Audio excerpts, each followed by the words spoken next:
Hello everyone, today we will talk about how to fix or how to solve the problem of a Booksy app. You will click on settings. In this page, you will go to apps, default apps, app settings.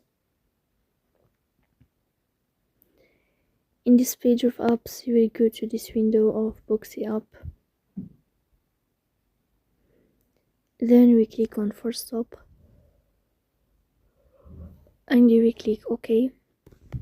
Here you will enter to the window of storage. Then we click on Clear Cache. But pay attention, don't click clear data because that can delete your account. Here you can turn on your airplane mode and you can turn off your airplane mode again. So please don't forget to support us by like and subscribe. See you next time and thank you for your watching and your attention.